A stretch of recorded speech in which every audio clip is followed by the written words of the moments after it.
It was cool at night, refreshingly cool, cool in the canyon. And it's also dark, almost pitch black, no lights from visible buildings. I can hear the sounds of the night. The babbling of the river, the distant sounds of cars off the highway, and other less discernible sounds. Nocturnal animals stealthily stalking their prey. It seems that today I too fall into that category. Dressed in dark clothes, I too am waiting for my prey. Strangely enough, I am overwhelmed by a feeling of quiet anger. Anger and revenge. I met Marshall Pheasant at a construction site a few years ago. I was hired to do landscaping and exterior living spaces in a new development in Forest Meadow just west of town. The entire Forest Meadow development was a magnet for Californians fleeing the collapsing state with fists full of valuable real estate. They were moving to Central Oregon. Central Oregon has the perfect climate. It doesn't rain much, but there is enough precipitation to give the mountains plenty of snow for skiers in the winter. Nearly 300 days of the year are sunny. The cold winters provide a nice change of seasons. It's not unusual to be sitting in the sun one day and snowing the next. The recreation here is superb. Powder snow for skiers, rivers, lakes, and hiking throughout the area are great for all types of outdoor recreation.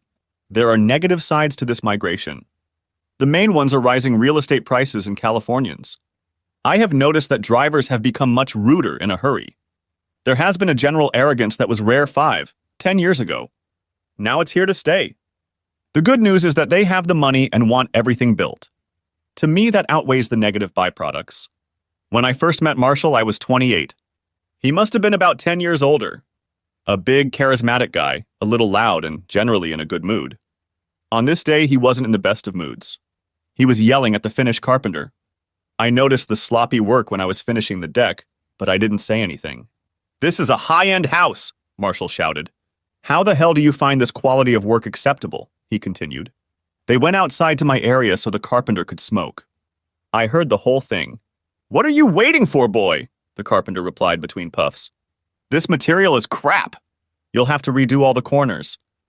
"And it's on you! I'm not paying for the remodeling work you screwed up," growled a blushing Marshall. "To hell with it," the carpenter spat out. "I quit." He grabbed his tools and left. "Damn it," Marshall grumbled to himself. "Now what?" Then he looked at me. Then he looked at my work. All the corners were square and the spacing was just right. I'm a bit of a perfectionist, and this open living space looked great, I have to say. At this point, we started talking. He asked if I could finish the kitchen. We inspected it and familiarized ourselves with the project. Marshall pointed out places that needed fixing because of sloppy work. I saw another half-dozen places that needed help too. He asked how long it would take me to finish the job. "It's estimated that I'll have 30 hours to get it right," I told Marshall. He stopped rubbing the back of his head for a moment, and I realized he was mentally calculating his blow-by-blow total. "I pay $40 an hour and you have 25 hours to get everything done," he told me. "No thanks," I said, and gathering my tools, headed for the trailer. Wait, he called out to me. "Okay, you have 30 hours. Since this is our first job together," I said, "I'll give you my discounted rate of $60 an hour," I told him. Eventually, we agreed on 30 hours at $50 an hour. I told him I would start tomorrow. I also gave him a list of materials I needed in the morning. When we shook hands, he said, "Boy, you didn't even tell me your name," he said. "Kevin Cotton," I told him. "I'm Marshall Pheasant," he told me. "Yeah, I know. That's how we met." That first year, I was a contract laborer for Pheasant Construction. I still did some work on my own, but not as much. Marshall kept me energized. At the end of that first year, I realized something. I was making good money, there was plenty of work, but I wasn't growing my business. In a small construction business, the best way to build your brand is through word-of-mouth reputation. You do something good for someone and they tell their neighbor about it. The neighbor tells someone else. And your reputation grows. And with it, your business. I didn't get any of that. For clients, I was an employee of Pheasant Construction.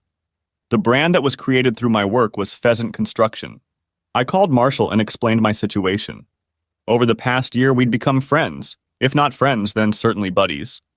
I'd met his wife, Belinda, and I'd been to his house and sometimes had a beer after work. I told him I needed to cut my hours at Pheasant Construction. "I need to build my own business," I told him. "I like working for you, Marshall, but I need to think about my future." I could see that this shocked Marshall a little. He asked me not to make any final decisions yet. He asked me to meet him tomorrow after work at the office. The next evening at the office, I met Marshall and his older sister, Claudia Fazant Brown. I didn't know her well. She rarely spoke to me. Claudia was in finance at Pheasant Construction. She did the bookkeeping, paid the bills, collected the money, and made payroll. Marshall asked me with great officialism to sit down. He and Claudia had a proposition for me. "Kevin, we want you to become a partner in Pheasant Construction," Marshall explained with a wide grin. I was a little puzzled by all of this. "Partner?" I asked. "Yes, Claudia has all the details," he said. "She can tell you the basics, and then we'll have our attorney take care of all the legal details." "What do you say?" He reached across the table to shake my hand and grinned broadly again. The basis was this. Marshall owned 60% of the business, Claudia owned 20%, and I owned the remaining 20%. The following Friday, we all met at the lawyer's office, and he reviewed the partnership agreement. I didn't understand everything. There were clauses about changing partnership interests, valuation depending on the business, annual meetings, subordinated loans, dividend distributions, and many other details. After a while, I didn't even try to figure it out. I just signed where I was told. During the whole process, I got the distinct impression that Claudia was angry about something. This anger seemed to be directed at me. I barely knew this woman. What could I do to her? At Pheasant Construction, a clear division of responsibilities quickly emerged. Claudia handled the accounting side of the business. I managed the field projects, often working on them myself. Marshall was in charge.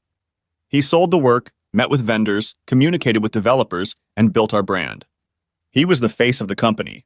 The red pheasant logo was clearly visible on all of our vehicles. They were easy to recognize. They were our brand. Thanks to my work and Marshall's guidance, our business grew. Although some of the work was done by subcontractors, I hired a full-time employee to help me. My coworker was a young man I had worked with before. His name was Angel Menendez. Angel was a hard worker, a quick learner, and rarely talked. I learned two things about him. 1. He was married, had 2 young children, and was fiercely devoted to his family. 2. He was also devoted to me. Business was great. With the influx of Californians and others, our business grew. We were known as a high-quality contractor. We were able to make a profit on our work, and we shared the profits as partners. Our brand was growing and we were making money. My life has been great professionally, but in my early 30s I was single. Central Oregon had a lot of young, attractive women. There was a real bar scene downtown. I've been to places like that a few times. It was fun, but not really my style. I preferred to lead an active lifestyle. When I wasn't doing things in the wilderness, I was working on a small pre-war house I bought in an old neighborhood near downtown. I preferred to barbecue with friends in the backyard rather than go to the fancy bars in town. The problem was that with this lifestyle, it was hard to meet many people. Part of my workday involved picking up materials from various suppliers. Sometimes I had to pick up supplies from the big home improvement store in town. There, I happened to notice a pretty, petite, dark-haired girl working in the paint department. Every time I went there, I tried to find an excuse to flirt with her in color. I learned that her name was Tracy and that she had been working at the home center for almost a year now. I also learned that she occasionally moonlights hanging wallpaper. I told her that I could use her for one of our jobs if she was interested. She said she was interested. Another thing I noticed was the lack of wedding or engagement rings. Within a few weeks, we had become friends and chatted regularly. One day as we chatted, a large, dark-haired supervisor scolded her for not paying attention to a customer. He cast a glance at me as he walked down the aisles. Tracy seemed a little intimidated by the guy. After the client left, I asked her, "Who was that guy?" "This is Chad. He's the coordinator for my department." Saying that, she looked around to make sure he wasn't beside her. "Chad gets mad if I don't do what he wants," she said. I noticed her blush slightly after saying that. I wondered what he wanted from her. Tracy was a little cutie. She had a sort of teenage girl innocence about her. She also had a youthful, girlish voice. Was this guy really trying to get her attention? "There he is," she said and quickly stepped aside. "I'm getting off in 15 minutes. I don't want him to make me work a long shift," she said, giving me a quick, nervous smile. As I was leaving, I thought, what the hell? I'll ask her to go out to eat with me. She could always say no.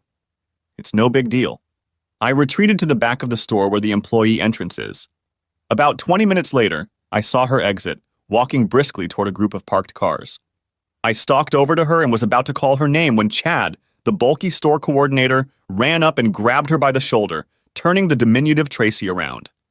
I couldn't make out what he was saying, but I could see it was a big, sloppy asshole trying to bully an innocent girl.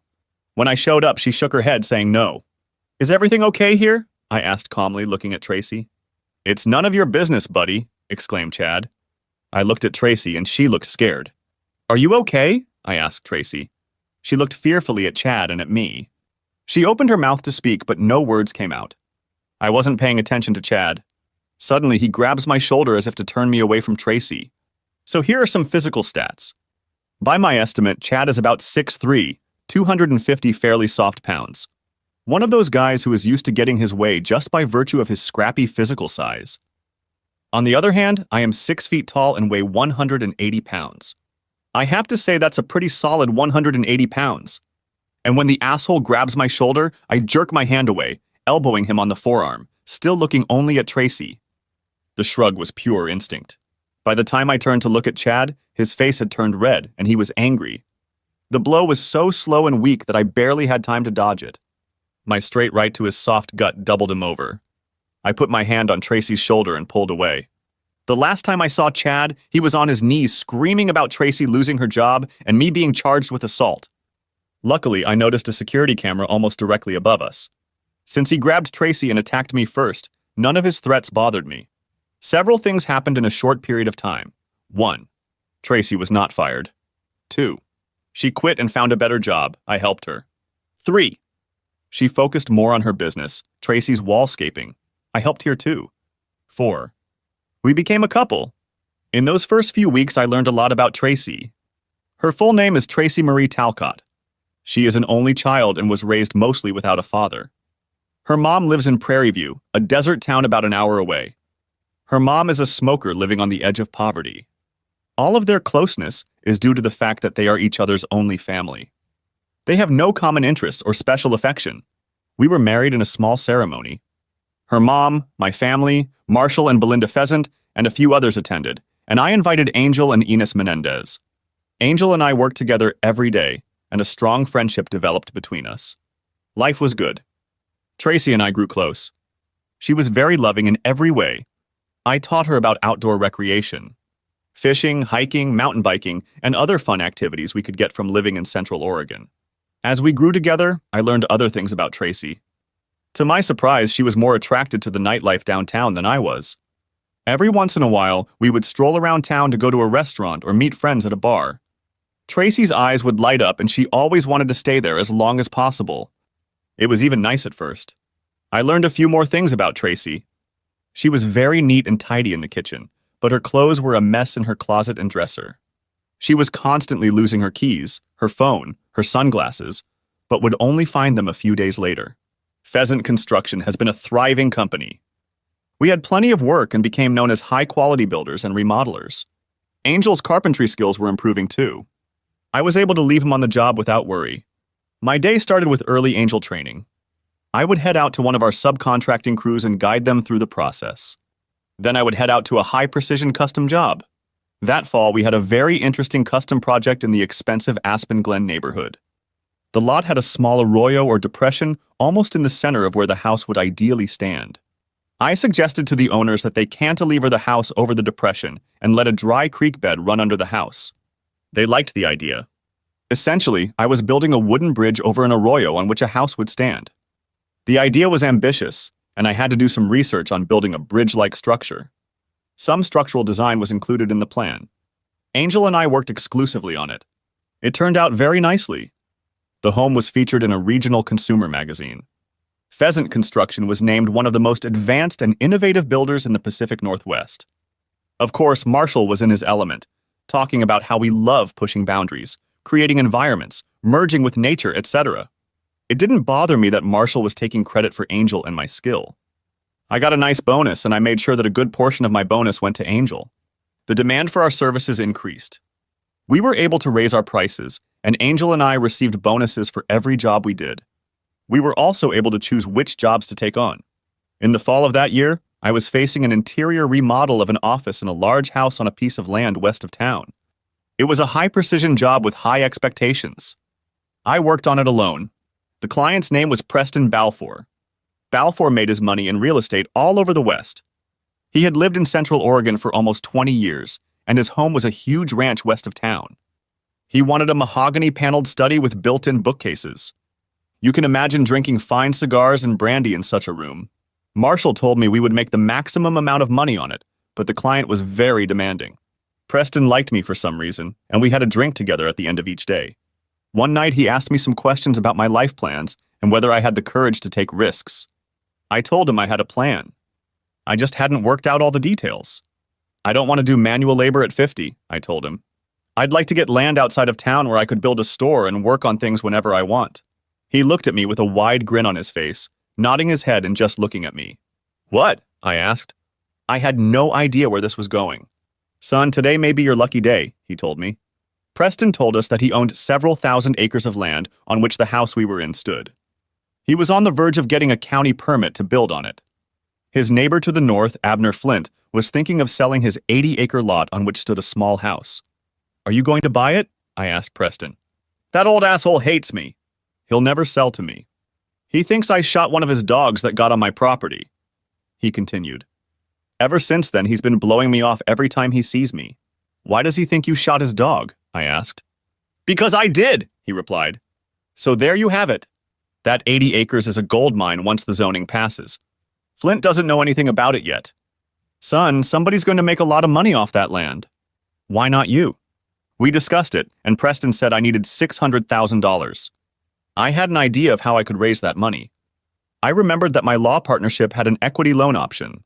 I thanked Preston and told him I needed to think about all of this. He nodded and told me to think fast. Old man Flint's land would soon increase in value eightfold. That night I went home and told Tracy about my conversation with Preston Balfour. I'm not sure she caught all the details, but she must have sensed my excitement, and it excited her too. She also caught the idea of getting rich. The next day, I called Marshall and told him I had something I wanted to discuss with him over lunch. We agreed to meet at a cafe near the office. I considered asking Marshall to join me in the venture to purchase the Flint land. As I pondered this option, I came to a certain conclusion. Although I liked Marshall and we were partners, I couldn't say I trusted him completely. Over lunch, I told him I would like to inquire about the possibility of taking out a loan against my equity with Pheasant Construction. How much are we talking about, Kevin? Asked Marshall. Well, I was wondering if I could get $600,000, I told him. Marshall almost choked on his food. $600K, he hissed. Kevin, that's a hell of a lot of money. What are you going to do with $600K? That's where it got tricky. I didn't want to tell him what I was doing, but I didn't want to lie to him either. I was kind of mixing the truth with a lie. There's a piece of land I want to buy and eventually build a house and a store on it. It was all true. I just left out the building part. I don't know, Kevin. It seems like a lot of money for our business. I need to talk to Claudia about all of this. He wasn't optimistic. We ended up talking about business for a while. Out of the blue, Marshall invited Tracy and me to spend a week in Cabo with him and Belinda the first week of January. They had a villa for rent. We just had to pay for the flight. I told him I'd talk to Tracy. As we left, Marshall patted me on the shoulder and said with a sincere look that he would consider a loan, but not to get my hopes up. That night I was excited about the trip, but sad about the loan. Tracy was excited about the trip to Cabo and not as upset about the loan. She was already planning what she would take with her to Mexico. The next day in the middle of the afternoon, Marshall called me and asked me to come to the office after work and meet with him and Claudia. It was supposed to be about the loan. I arrived a little after 17 o'clock. Claudia greeted me and was much friendlier than usual. I wasn't often in the office, but every time I had interacted with Claudia, it had been businesslike at best, and often downright hostile. Tonight was different.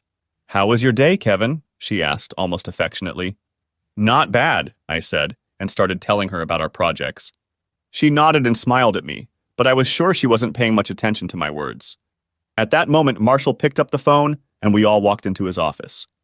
There was a wide, charismatic grin on Marshall's face and a folder of documents on his desk. Kevin, Marshall began, Claudia and I have discussed your loan request. We take these matters very seriously.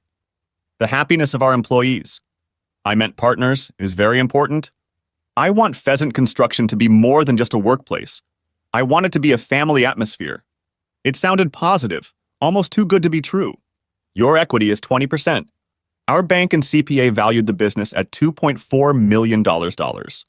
Your equity of 100% is $480,000. That's the maximum we can give you. Then he opened a file folder and handed me a check for $490,000. I've included a year-end bonus for you in the amount of $10,000. I also have a check for $5,000 for Angel. I was hoping you would present it to him. And now Claudia has brought us all some papers to sign. That was the end of the matter. I was very excited and nervous. Everything seemed to be going too smoothly. I signed a few different documents. To be honest, I didn't understand much of what I was signing. I guess I just trusted Marshall and Claudia. Marshall invited me to have dinner with him and Claudia, but I declined. "Have you bought your tickets to Cabo yet?" asked Marshall as we parted ways. I told him we'd have it done by the end of the week. I was in a good mood. My financial dreams were getting closer and closer. I loved Tracy and was making her happy with this trip. And the work was great. I loved what I was doing. I was glad Angel was doing so well, and I was feeling good about my business relationship with Pheasant Construction. What could have gone wrong? The day after working on the Preston study, we had a drink. I told him I had $490,000. "Son, you're going to need all that $600,000. Old man Flint ain't that smart, but he's stubborn. You're going to need another $110,000, he told me. For a while, we sat in silence. "What's your equity on a house in the city?" he asked. I hadn't thought of that. I originally bought the house for $175,000. With the improvements I made, it should have been worth over $300,000. "You're right," I said. "I can borrow against it and get $110,000. Or sell it and live in Flint's house while you build your store." Whatever he did, Abner Flint kept his property in good order. "Never been there, but I'll bet the house is in good condition," added Preston. I wasn't thinking about living there. My goal of owning land was suddenly fast approaching. But would Tracy like it here? I know she likes the hustle and bustle of the city, but I believe she shares my dream of land and financial independence. At least I hope so. Over the next few weeks, I contacted Abner Flint and made him a full price offer.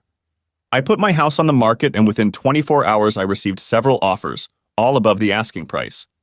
Tracy seemed excited, but I noticed some hesitation. All this time I had kept my personal business separate from Pheasant Construction. During this process, I continued to seek Preston's advice.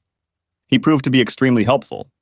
With the help of his attorney, I formalized the purchase of the land as an LLC of which I was 100% owner.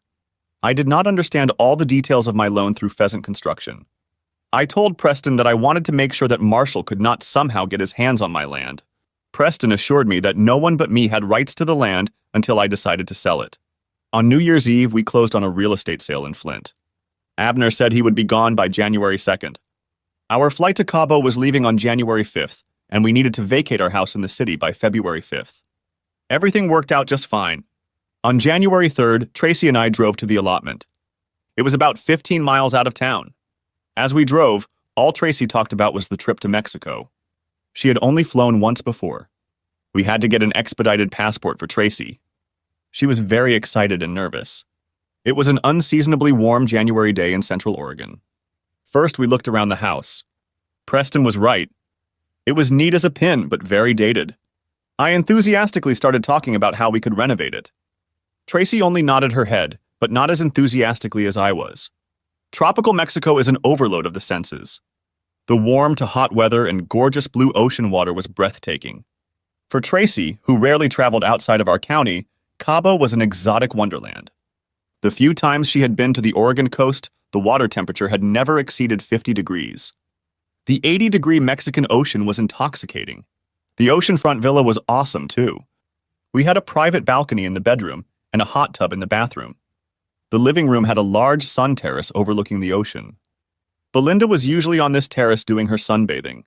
In the mornings, we took long walks on the beach or explored downtown Cabo. One morning, we took a water cab to Lover's Beach. We saw the rugged side of the Pacific Ocean. We had been warned about the dangers of this part of the beach. About half the time, we were joined by Marshall and Belinda, but we realized we could each go about our own business. Usually by mid-afternoon, the drinks started flowing. It was paradise. Tropical drinks, beautiful ocean views, and wonderful warm weather. No stress. We all became comfortable with each other.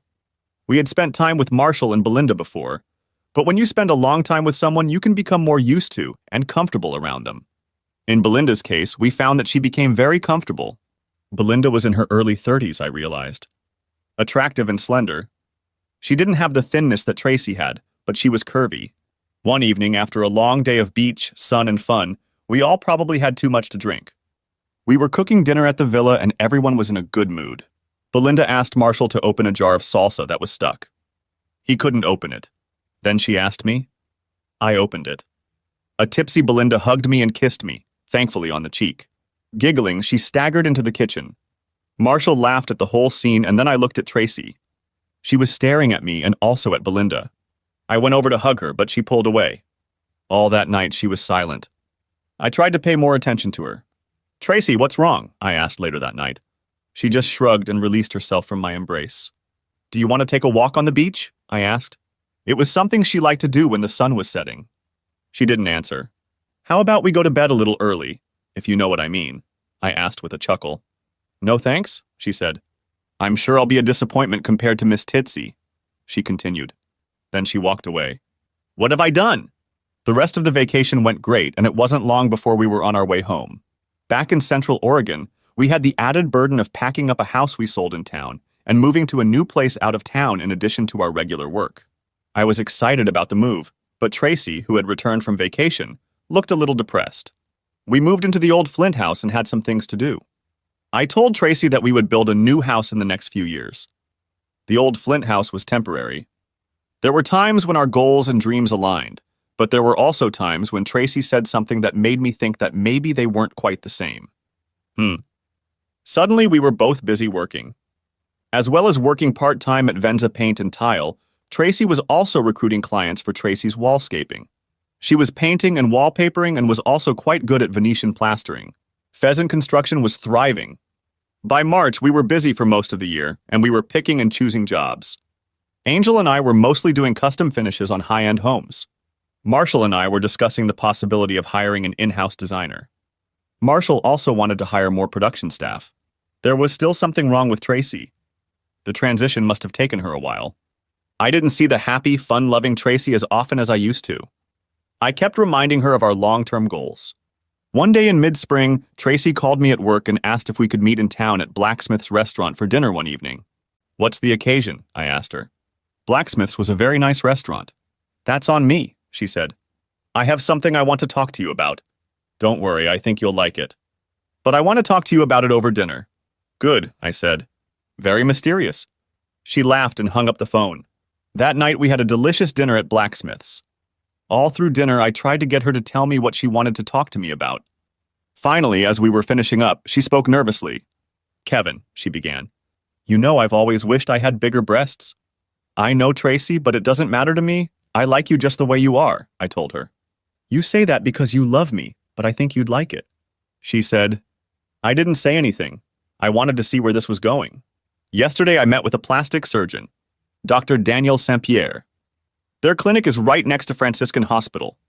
He said I was the perfect candidate, she said excitedly. The procedure will cost $8,000. I saved that money on my business. There are all kinds of implants, she told me. She then went on to talk about gel, silicone, and saline, the different sizes of cubes, what size would be too big, recovery time, etc. I didn't care at all. If it would make Tracy happy, I guess I'd be all for it. But I couldn't help but wonder if this whole trip to Mexico had caused her to think that way. She had surgery. It was outpatient.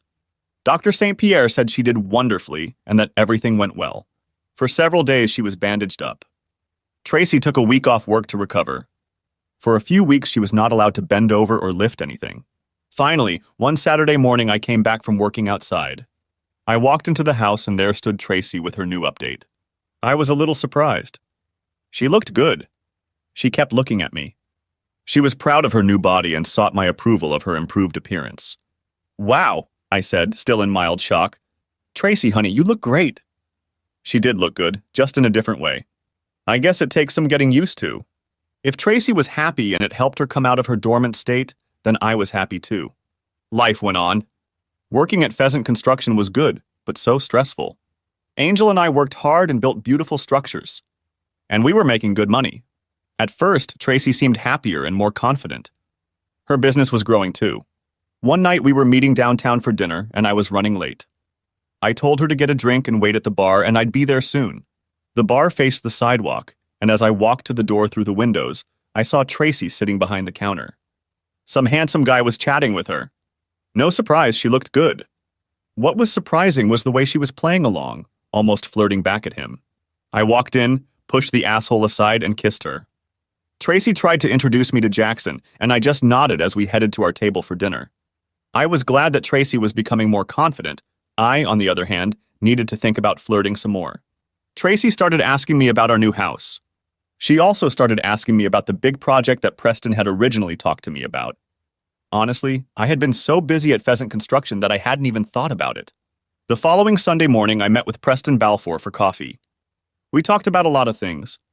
With Preston, he steers the conversation in the direction he wants it to go, and you just participate in the conversation. I ended up asking him about the zoning changes in the county. "Son, we have some good news and some not so good news," he said. "The good news is that all the commissioners like the idea. We'll increase the county's tax base.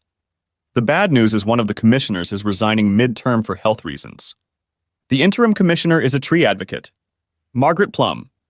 She was something of a hippie in her youth. She might not be as friendly to progress. We'll have to wait and see." It wasn't exactly good news. Life went on. Work was good. We were busy, making money and building some really nice things. Other parts of my life were not so positive. Obviously, the uncertain news about my land and county zoning was not what I wanted. I wanted to start building our new house, but even with the money I was making at Pheasant, I still didn't have the money to build the house I wanted for Tracy and me. Come to think of it, it looks like we were supposed to split the dividend. I'll have to remember to talk to Marshall or Claudia about the status of this issue. And then Tracy showed up. We didn't seem to be having as good a time as we used to. She was doing well, and she was becoming more and more confident. I wanted to go camping, fishing, mountain biking, or just spend time together at home. She seemed happiest when she dressed up and we went out to restaurants downtown. She had always looked good, and now, with her new physique, she was attracting a lot of attention. While I didn't doubt her fidelity, I noticed that she seemed to enjoy the attention of other men. In early September, we hired a new staff member at Pheasant. The new employee is Iris Pheasant Brown. She is Claudia's daughter and a recent college graduate. Iris has a Bachelor of Science degree in architecture. I later learned that she plans to return to college in a few years to get her master's degree. Claudia introduced us at our monthly meeting. "Kevin, I'd like you to meet my daughter Iris Pheasant Brown." At these words, she almost bowed as if I were meeting royalty. "Hi, I'm Iris Brown." She smiled and looked me straight in the eye, extending her hand for a firm shake. So far she didn't look like her mother, and that's a good thing. We went about our usual business. We worked on the schedule a bit and talked about some upcoming construction. As I got up to leave, Claudia approached me. "Kevin, just because Iris is on staff doesn't mean you have to call for every minor issue," she said imperiously. "Mother of God!" exclaimed Iris. Iris then looked at me. "Kevin, if there is anything I can do to help, please call me anytime. I have seen some of your work and you are really good.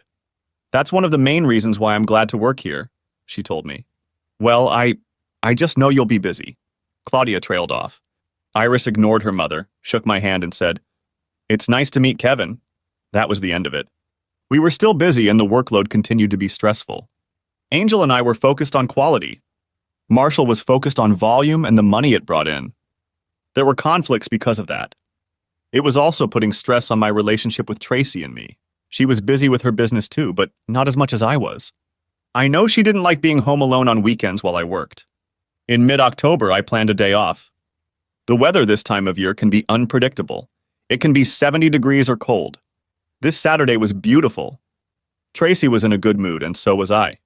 Mid-morning, she came up behind me and put a blindfold on my eyes. "Leave the blindfold on, count to 200, and then find me," she whispered in my ear. I smiled as I heard the door close. I was almost to 200 when the phone rang. A customer with a problem. It was quite minor, but some of these people with money were so self-absorbed they thought the world revolved around them. He kept me on the phone for a while. After no more than 10 or 15 minutes, I calmed him down and went out. Just as I was about to go looking for Tracy, she burst into the house, crying and angry. She looked at me with eyes full of tears and locked herself in her bedroom. I was at a loss. What had I done? I was a few minutes late, but why all the tears and anger? I rang the doorbell, but there was no answer. Finally, 2 hours later, she came out, a little dressed up for Saturday. "Tracy, honey, I'm so sorry," I said. "I promised you I wouldn't work, and I got a call from some asshole client about something trivial. I promised not to work all weekend anymore." "I understand," she said. "It's okay, I overreacted." And she gave me a brief smile. I took her in my arms and hugged her. She hugged me back, perhaps with less enthusiasm. "What would you like to do this afternoon?" I asked, hoping I could salvage the weekend. "I have some errands to run in town," she said. "I won't be long." When I asked if she wanted to keep me company, she gladly but firmly declined. There was always something to do on the property, and I immersed myself in housework. Suddenly, I realized that it was late evening. It wasn't dark yet, but it was getting there. I hadn't noticed Tracy come home and hadn't heard from her. Checking the time, I saw it was 4:45. I called her, but the call went straight to voicemail. I texted her, "Hey, where are you? What are your dinner plans?" By my count, she'd been gone almost 6 hours. That's a hell of a lot to do. I kept checking for a response, but no calls or messages. I went back to the house, showered and changed my clothes, but still nothing. Now I was starting to worry that something might have happened to her. Once you run a thought like that in your brain, your imagination can run wild. I began to worry even more. After another attempt to contact her by phone failed, I decided to drive toward town and see if there had been an accident. By this time, it was already 7 o'clock and it was getting dark outside. I took the highway into town, moving slowly so I could at least make out something on the side of the road. I got to town, but I didn't find anything. I sat down for a moment to think about where she might be. As I pondered this, I realized that Tracy really didn't have any friends that I knew of. There was no one I could imagine her with. If I hadn't been so disturbed, I might have reflected on the sadness a little deeper. Finally, I drove back to our house, checking for any signs on the road along the way. I thought about calling the police, but realized she'd have to be gone a lot longer than she was now to get any results. I decided to have dinner. I cooked enough for a plate for Tracy. After that, I sipped my beer and waited. I must have fallen asleep because the next thing I knew, Tracy walked through the front door. Coming out of my evening nap, I lost my bearings for a moment. "Hi, honey, I'm home," she giggled. "What's wrong?" I asked. "I was worried about you. Are you okay?" "You didn't get my messages?" I continued. "I'm sorry, honey," and she kissed my cheek. The faint odor of alcohol? Time got away from me. She explained with a wide smile on her face. "I've been watching her." A little unsure of her gait. Her eyes were a little glassy. It looked like she was on the road to drunkenness. "Have you been drinking?" I asked. "A little," she giggled. "I had some wine at dinner." "Tracy," I said firmly, not quite yelling, "I was worried about you. After I hadn't heard from you, I drove down the highway looking for you." "Why do you have to look for me?" she asked with an amused look of bewilderment on her face. "I was fine," she said. I got angry and the conversation went downhill from there. Eventually, I started yelling, and she didn't seem to realize what she had done wrong. She said she was shopping and decided to have dinner at Pizzazz, an Italian place in town with a small pickup bar. She said she only had 2 glasses of wine, but I doubt it was that much. Eventually, we just stopped talking to each other. I was angry and she was angry that I was angry. She didn't understand what was bothering me or why I was angry. Furthermore, I had never seen this kind of behavior on Tracy's part. We ended up having one of those cold wars for married couples for a few days. You know how it is. You gradually start to be more civil to your spouse until you reach a normal level of affection. Despite the normalcy, I saw a side of Tracy that I hadn't encountered before, and I had some concerns. River Ridge was a new luxury development in the northwest part of the city. These were expensive luxury custom homes. Many had views, and the most exclusive ones were right on the river. Pheasant Construction started out doing a lot of work in the area. Our reputation for quality and workmanship became well known. The demand for our services was high, and some of the wealthy clients were willing to pay well for our services, and some were waiting for us to show up. It was early December, and Angel and I were trying to get our latest project in order. The porch roof needed some complicated angles to be joined. I called Iris, and she said she wanted to see it in person, so she came to the job site. She and I looked at the porch, and she brought out the plans. She detailed the roof line, and now I understood how we wanted to build this particular piece. We walked through the house together. Iris is in her early 20s. Tall, about 5 feet tall, with a pleasant appearance. Not too much makeup, but I wouldn't call her earthy. Attractive tomboyish girl? Slender, with slight feminine curves, but she didn't dress in a way that showed off that healthy body. I asked her how she liked working at Pheasant. I love it. I love the challenge of designing luxury custom homes. When I think about the other guys I went to architecture school with designing hospitals and sewage systems, it all seems so boring compared to what I do, she told me. Well, you're good at what you do and I'm glad you like it here, said I. Thank you. There are only a few things that bother me. The first is my mom, she said. Oh? I questioned, not intending to say too much about her mother. She's so meticulous about everything, getting worked up over the smallest details. And oh my God, she tries so hard to patronize me. I'm not a child, I'm a 26-year-old grown woman, she added. I didn't say anything, but agreed with her comments. And the other thing is Uncle Marsh, she said. I know he's a good businessman and the company is doing well, but for him, profit is all that matters. I believe that if you create good products at a reasonable price, the money will come by itself. I just nodded. I was actually in agreement with what she was saying. Philosophically, we were in complete agreement. It would be nice to have an ally in the company. The next week, Marshall called and invited Tracy and me to return to the villa in Cabo the first week of January. By then, Angel and I would have easily finished the house in River Ridge, and this trip could be the thing that got Tracy and me back on track, and the timing was perfect. When I told Tracy about it, she was beyond thrilled. She hugged me, kissed me, and started talking about buying a new swimsuit. This revitalization in her mood lasted all through the holiday season. It was like we were back to the old days when we were so focused on each other.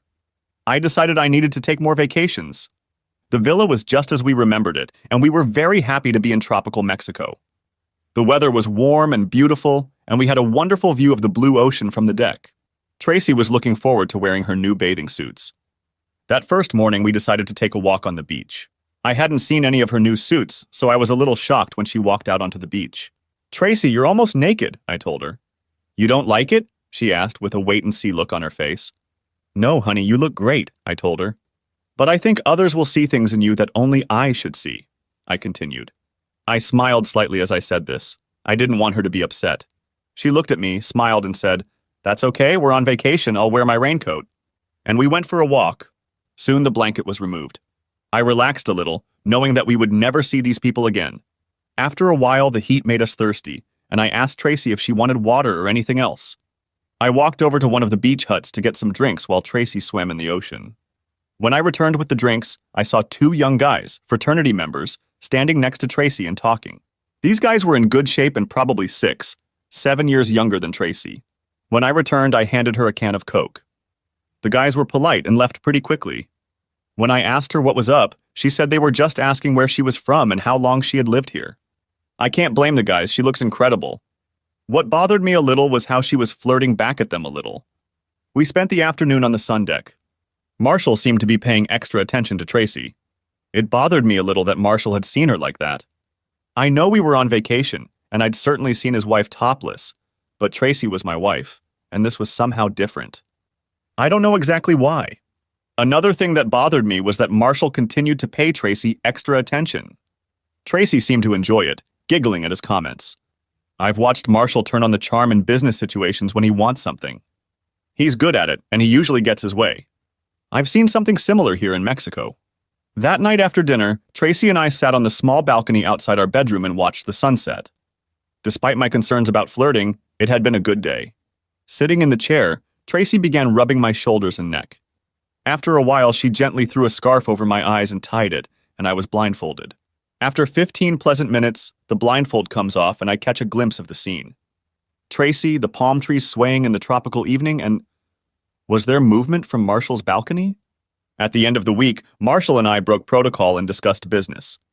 We could now in good conscience write off most of the trip. Marshall thinks we need to hire some more carpenters. Kevin, our brand is at its peak right now. Our plans are already scheduled many months in advance. We have verbal commitments for 4 more homes in River Ridge. I'd like to finish all 4 this year, he said. This year, exclaimed I. Angel and I will start Juniper 552 after we get back, and we'll be lucky if we finish another big novel this year. There's no way we can even finish 3. Isn't the one on Canyon custom made? I asked. Yes, the bridge, he said. Kevin, listen, I have a plan. A guy I play golf with, my own brother, is moving to Central Oregon in February. I talked to him on the phone. He's a construction worker. The guy seems to know what he's doing and has a crew. Apparently, he's been building houses in Houston for a long time. Don't worry, you're still in charge. He will report to you. I see you and Angel are taking care of 2 houses, and the new guys are taking care of the other 2. He smiled and patted my shoulder. Great, I thought. We have a high-end brand to protect. And now I'm responsible for these new guys whose skills I have no idea whatsoever. I'm already feeling the stress and the strain. All too soon, we were back in Central Oregon. Tracy seemed to carry Cabo's good mood home into our lives after vacation. It was a positive thing. Angel and I got busy with the house on Juniper Drive in River Ridge. I knew I was going to be busy this year. I promised myself that I would carve out time for Tracy and me in this busy year. The funny thing was that Tracy showed up less often than usual. Every week or two she came home in the middle of the evening, after dinner. Even on some weekends she was gone for long periods of time. When I asked her about it, she said that her business was really picking up. The positive attitude persisted, and that was a good thing. This was the new confident Tracy. One day Marshall called out of the blue and asked if I could meet him at his office after work. When I pulled up, I heard some voices coming from Marshall's office, and Iris looked at me strangely, rolling her eyes. I walked in. "Kevin, glad you could make it," Marshall said enthusiastically. "I'd like you to meet our new employees," he continued. "Kevin, this is Terry Destry, Junior Messersmith, and Ed Crump." Silently shaking their hands, I looked around the group. Destry looked like a chieftain. Skinny, lupine, skin tight, with a permanent smirk on his face and half-closed eyes. I had a distinct feeling I wasn't going to like this guy. Messersmith weighed 300 pounds, fat but stout with a shaved head. He didn't look particularly intelligent either. Krampus was small and squinted, his eyes dancing. He kept glancing at Destry, assessing his facial expression before reacting to anything. Puppet. I really hope my initial reaction to this group was wrong. "Let's have a drink around the corner, get to know each other, and make a tentative plan," said Marshall, and I saw him pat Destry and Crump on the back as we left the office. I wanted to find out how much Destry knew about construction. I asked him about this or that construction technique, and he claimed to know it. To all my questions, he answered briefly and affirmatively. Every now and then I would say something, and Destry and Crump would giggle, as if I were some dumbass who didn't understand their inside joke. At one point, I looked over and saw Marshall talking to Junior about his vision for Pheasant Construction and long-term growth plans, the brand, our goals. Junior was looking at him with a completely blank expression on his face. Marshall might as well have been talking to a stone Buddha. The next day I met Angel, and as soon as we agreed, I went to see how Destry and company were doing. I drove up to their construction site and there was nobody working. Destry and Krampus are smoking and Junior's eating a donut. "Is the guy on a break?" I ask. "I don't have any plans, boss," Destry tells me. "You're the project manager, and I expect you to be on the construction site giving us orders," he says with a challenge in his voice and a smirk on his face. I took a long, hard look at him, shook my head, and outlined my schedule for the day. From what he'd told me last night, this assembly shouldn't be a problem for his skills. As soon as they got to work, I went back to Juniper to work with Angel. By the end of the day, I was back at Destry's place of work. They had some skills and had made some progress, but it wasn't the same quality that Angel and I had. I didn't see anything in particular that they were doing wrong. Just some carelessness and underhandedness that I wouldn't do. Now I was used to going to Destry's office first, making sure they had a plan for the day, and then going to Angel's office. By the end of the day, I would map out the next day's plan with Angel. Angel was so good, I almost didn't need to do that. Life with Tracy was good, but changing. As I said, she was more confident and dressed in a way that showed off her body more. Her appetite for the restaurants, bars, and stores in town seemed to have increased. One evening, we met for dinner at Pizza's restaurant. We talked about how our day had gone. I noticed that while I was talking to Tracy, every now and then her eyes would scan the room to see who was here and what she was doing. I felt like I wasn't getting her full attention. We were talking about our new house, and she was asking about land, development, and the neighborhood. I thought I needed to talk to Preston about it again. I told her that I believe we are close to starting construction on the new house. I also told her that Iris was doing the design. As I started to give her some details, she looked at me over her shoulder, and her face lit up with a wide smile. I feel a pat on the back and unmistakably recognize Marshall's greeting.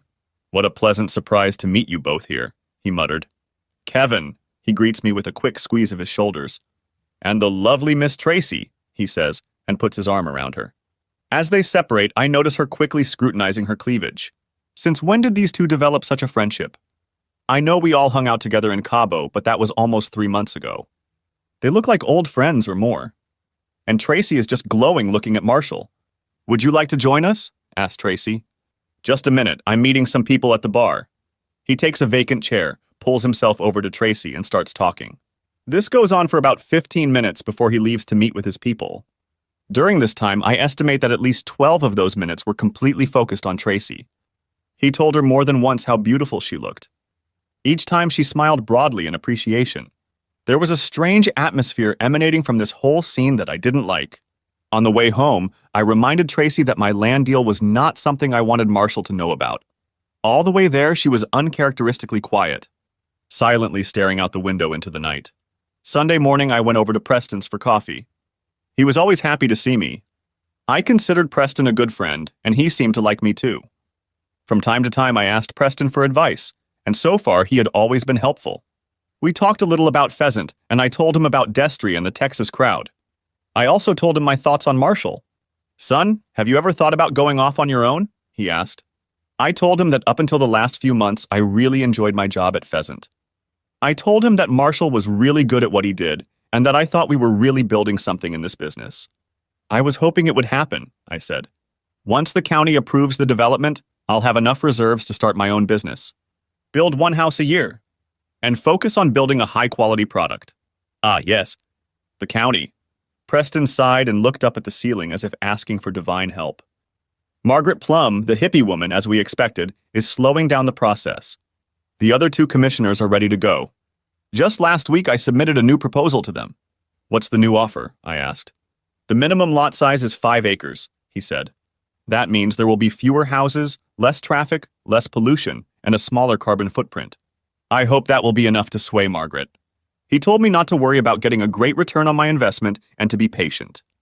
I was pleased with this because, as I said, so far Preston had always given reliable advice.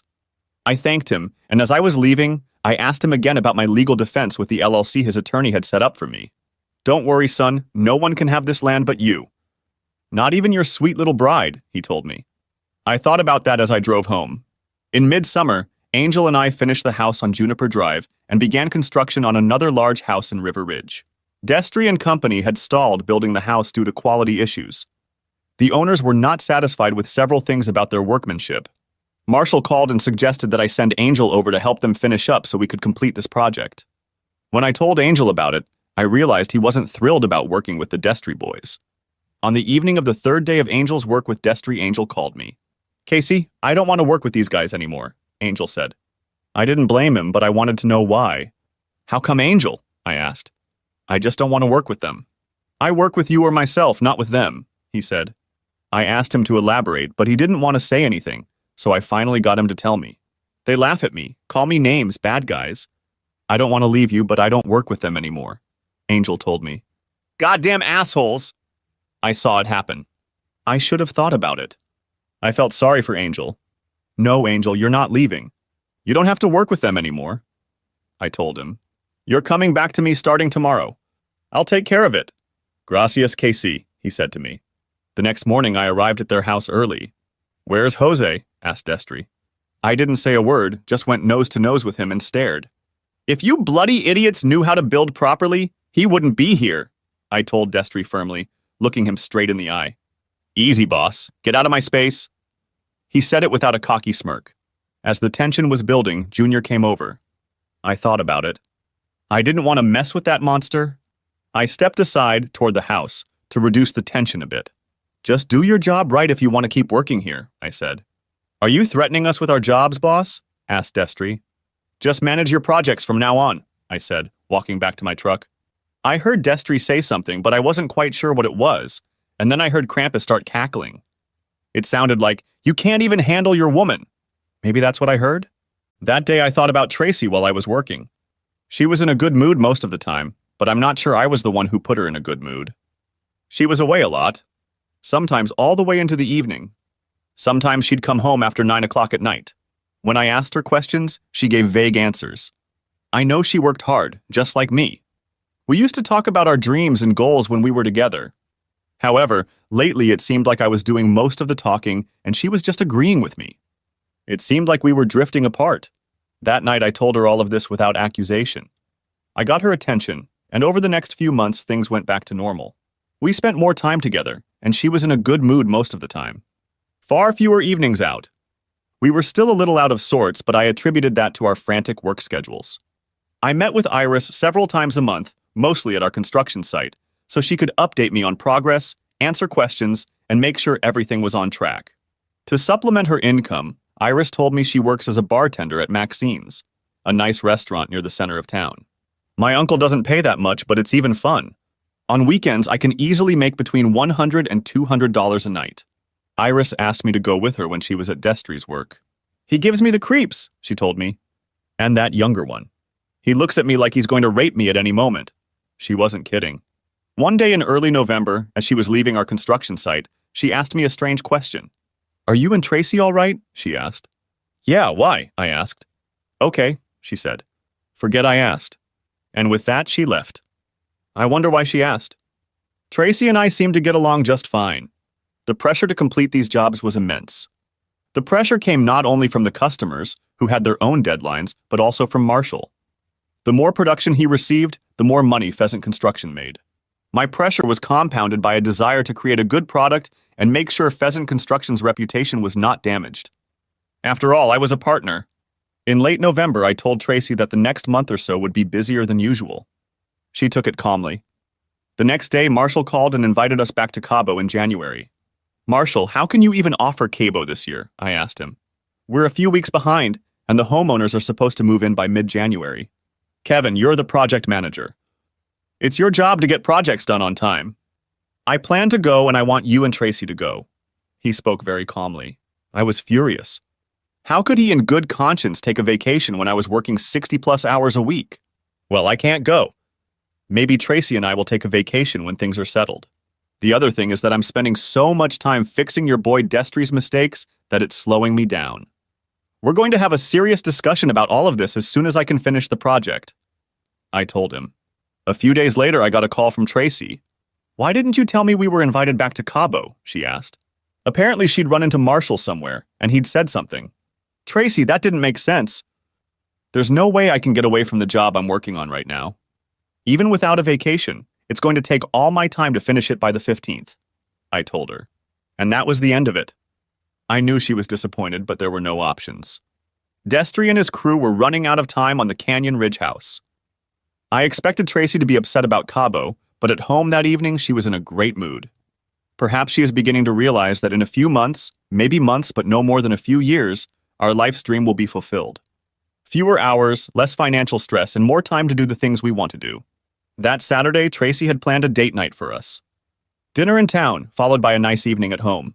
We had a nice dinner, and as we sipped our wine, Tracy, a little nervously, started talking. Kevin, honey, I know you're very busy right now and don't have a lot of free time. But you see, the thing is, I'm starting to slow down for winter, she told me. Okay, I knew all that, but what's the point of all this? And even though you can't go, I bought a ticket for me to Cabo. At those words, she lowered her face and looked up quickly to gauge my reaction. Are you going without me? I asked. It's only for a few days, and I really love being there, in this beautiful villa and in this fantastic weather. They said it's okay if I come alone, she said. I didn't say a word. Several thoughts ran through my head. The first was Tracy walking around topless when I wasn't around. But what bothered me most was the lack of self-sacrifice on her part. I thought she and I had a dream, a vision of what our lives would be like. To achieve our dreams, we often have to make sacrifices. I worked hard. That was a sacrifice. There was no way I could take a vacation. That was a sacrifice. I had to deal with assholes like Destry. That was a sacrifice too. I hadn't seen much sacrifice from her, and now she was planning to go to Cabo without me. It was so wrong that for the first time I began to doubt her loyalty to me. Along with that, I began to question my loyalty to her. Okay, looks like you've already made up your mind, I said. You mean I can go? She asked. It was like communicating with a child. Tracy, you're an adult. You can make your own decisions. I have to say I'm surprised and disappointed, I said. I know, she said. I'm disappointed too. She didn't understand my disappointment at all. She thought I was disappointed that I couldn't go. Of course, I meant disappointed in her decision to do it without me. As we walked to my car, she hugged my arm, satisfied that she'd gotten her way. I wasn't happy at all. She chatted all the way home. I had nothing to say. Once home, she tried to initiate sex. Not today, Tracy, I said. It's been a long week. In all the years we'd been together, I'm not sure I'd ever turned her down for sex. She just looked at me in surprise. You don't want me? She asked, completely discouraged. I told her not today. She still hadn't realized that I was disappointed in her because of that trip to Cabo. In the weeks leading up to the trip, there were times when our communication was pretty good. But I was working so many hours, and most of the time I didn't have the energy to pretend that everything was okay. The day she left, I told her to have a good time and that she and I would have some things to discuss after she returned. What kind of discussion? She asked. She had a slightly concerned look on her face. Have a good time and then we'll talk about it, I told her. Was it cruel to bring it down on her right as she was leaving? Did I want it to stay on her mind while she was on vacation? Did I want her to be unsure of my commitment to her? Absolutely. The week flew by quickly. I was able to work long hours and we ended up finishing the house ahead of schedule a few days before the owners were supposed to move in. I told Preston about some of the things going on in my life and he helped me make a plan for this year. I knew things would be different this year, I just didn't know how much. But I'll find out soon enough. Also, Preston told me he's gotten some positive signals from the county and may have some good news soon. When Tracy came home, I noticed something had changed. She seemed more distant, less involved in our relationship. Sometimes I caught her talking quietly on her cell phone, ostensibly on business. I called Marshall and set up a meeting for Friday after work. He asked what the purpose of the meeting was, and I said, lots of things. When Marshall, Claudia, and I gathered in the office, I told them I wanted to discuss the upcoming year and some changes that needed to be made. First of all, the schedule we had last year can't continue. Angel and I are working too many hours. I know we get paid well, but this is too much, I told them. I'm sure we can work it out, maybe even hire someone else, said Marshall, not giving the appearance that he cared much about the subject. Well, speaking of staff, I won't be working with Destry and his crowd this year. I won't be managing his projects, and Angel and I won't be fixing his blunders. Not anymore. I kind of raised my voice as I said it. Suddenly, I had Marshall's attention. Wait a minute, he said, becoming a little more serious. It may have taken Terry and his team a few months to realize how we work, but we're not going to get rid of them. They're too valuable. Fine, you can keep them, said I. Neither Angel nor I will have anything to do with them, I told them. Wait, he said. Angel is an employee of Pheasant Construction, and if he's assigned to work with them, he'll work with them. Marshall's voice was rising. Furthermore, if I assign you to work with Terry or Junior or anyone else, you will work with them. Now he was yelling at me. You're forgetting, Marshall, that I'm a partner too, I said. I have rights as an owner, and I'm exercising my rights in this matter. After saying that, I saw Marshall look at Claudia, and she quickly looked away. There was a pause in the discussion. What? I asked. They looked at each other again, and then I saw Claudia nod toward Marshall. Kevin, you're not a partner anymore, said Marshall to me. He further told me that when I took out the loan, it was secured by my stock. According to the corporate charter, I had to start paying off the loan. As I repaid the loan, I would get my shares back. I explained it to you during the loan processing, Claudia told me. I never brought up this discussion. No wonder they were so willing to extend credit. I'd been busting my ass at Pheasant Construction for the last 2 years, thinking I owned it, but I was no different than Junior or Crump, just an hourly employee. I see, I said, standing up. I was so angry that I needed to leave. I was afraid of what I might do. Kevin, we can certainly continue to discuss some of these issues, Marshall was saying as I left the office. Kevin, Iris called out to me as I was leaving, but I didn't believe myself that I could say a word to her. That night, I really wanted to discuss the future with Tracy. I hoped that she would be there for me during this difficult time and that we could plan our future. By 7 o'clock, she still wasn't home. She hadn't answered her voicemail or texts. I needed to find out. I'd planned to talk to Angel, I owed him. But I was sure my days at the Pheasant were over. All my trust in Marshall was gone. Claudia came up with a plan to get me removed as partner. Meanwhile, I was working 50, 60 hours or more each week. All of my efforts and stress were making Pheasant Construction's reputation worse and worse. Tracy finally showed up a little after 9. I was confused. I wanted to talk to her about everything, but at the same time I was annoyed that she had come so late and hadn't told me anything. When I asked her where she was, she became defensive and never gave me an intelligible answer. The mood between us was not good at that moment. I could not envision a scenario in which I could get the support I needed to discuss the future. I went to bed upset with Tracy and she didn't talk to me either. The next day I went to see Angel. He was the one I was most worried about. If I left, would he be able to continue working at Pheasant with Destry's attitude toward him? I sat down with Angel and explained that I was leaving and why. He nodded and understood. I asked him if he would be okay and he said he would be. He was a tough kid. He then asked what I was going to do. You know, Angel, I'm going to start my own carpentry business. It's going to take some time to get it up and running, but I'm sure I can succeed at it, I told him. And I can't do it right away, But if you can hold out for a few months, I'd love for us to work together again, said I. He smiled and said he wanted that too. You'll tell me when you're ready to receive me, KC, he told me. I hugged him as I left. It had gone better than I had expected. I had quite a bit of cash on hand that I was going to spend on financing my new house. So cash flow wasn't going to be a problem. I'll just wait a few more months before I start setting up my new place. Now I had to quit Pheasant Construction. I called Marshall on Sunday. I was ready to leave him a voicemail, but he surprised me by answering. Kevin, I'm so glad you called. I hadn't even spoken yet. I know we had some disagreements on Friday, but everything can be worked out. He continued in his most convincing voice. When I finally got a chance to talk to Marshall, I just said, Marshall, I'm resigning immediately. That's all I had to say. Kevin, you're not resigning. He said it in his most confident voice. You and I are going to sit down and work this out. Where are you? Let's have lunch and work it out, he continued. Marshall, I'm done. I'll never work with you again, I told him. And then he went on to talk about how we had a backlog of work that needed to be done. How could I leave our company after all these years? His outrage was unbounded. Then, just to tease, I said, Marshall, I'm sure Terry Destry and his team, for all their skill, can easily handle all the work. After all, just a few days ago you were telling me how good they are.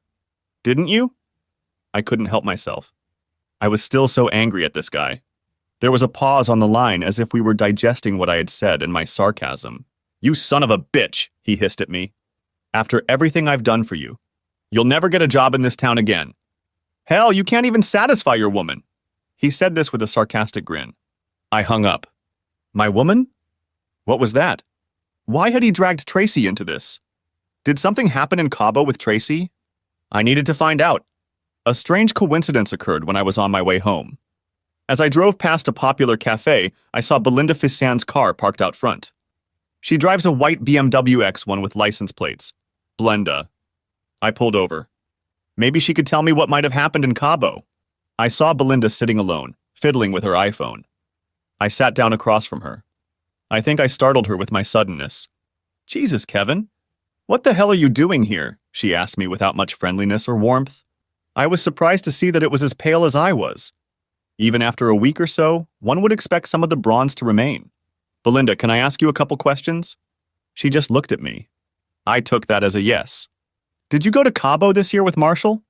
Do I look like I've been to Cabo? She asked, throwing her hands up to demonstrate the pallor of her skin.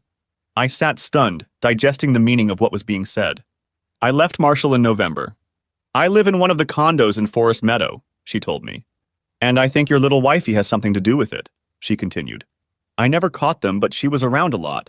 He said he was helping her with the business. I think he was helping her, but business had nothing to do with it, she said. So, wait a minute. You're saying you saw Tracy and Marshall together? I asked. Together! Yeah, a lot. It started sometime last year when I started noticing her hanging around somewhere. Before I left him, my spies told me they saw them together all the time at bars and restaurants. And even when I didn't hear from them, he often didn't come home until the evening. She continued. A couple of times I was told that his car was parked outside some of the houses that Pheasant was building after hours. When you drive a big white Suburban with red Pheasant logos, it's very difficult to get in unnoticed, she told me. I just sat there stunned. All those late nights, the mysterious phone calls, the time away from home, and then all those comments from everyone. I must be the only idiot who didn't realize what was going on. I got up to leave without saying a word. My thoughts were a blur. You're not still with her, are you? What? She called out to me as I left. As I left, I quietly said to myself, No, probably not. On the way home, I struggled with my emotions. I was so sad and betrayed by my wife and former business partner employer. How could they do this to me? But during the trip, my emotions began to change. From sadness to anger. Anger partly at Tracy, but mostly at Marshall. When I thought of Tracy, one thing I liked about her was her simple, trusting innocence. One thing I kept noticing about Marshall was his persuasive, manipulative personality. Tracy never stood a chance. I know that doesn't excuse her behavior, but it goes a long way toward explaining it. When I got home, the Corolla was in the driveway. All right, let's settle this, I thought. When I walked in, Tracy was sitting there, professionally dressed, hair combed, makeup applied. She stared at me with a guilty expression on her face. Who went to Cabo? I asked, trying to remain calm. She stared at me, then looked away sharply, then lowered her eyes. Eventually, she told me it was just her and Marshall. She admitted to having sex with him at the villa in Cabo. When I asked if they had been intimate before Cabo, she said, maybe 2 or 3 times. I realized it was more like 10 or 20. I exploded and started yelling at her. She was crying and kept apologizing. I stopped bullying her and asked her why. He told me he loved me, she sobbed. Truth be told, it hurt, but not as much as I thought it would. Ever since she'd told me she was going to Cabo without me, I'd been subconsciously planning an exit strategy. Many people will ask, why did I let her go? Why didn't I drop everything and go too? Why didn't I fight for her? The answer is somewhere along the line. Deep down, I knew it wasn't going to work. In a weird way, I even sympathized with Tracy. Maybe I was forcing a lifestyle on her that she didn't want. She said she was going to Marshall's, and I left for a walk around the grounds. I told her I'd be back in half an hour and that I'd look forward to her absence. I refused to give her a goodbye hug. When I reflected on my life, I thought I had it all. A beautiful wife, a partnership in a growing business, a career I was good at and enjoyed, business partners I could work with, and finally the opportunity to become financially independent because of the land I owned. Now all I had was land, and that wasn't for sure.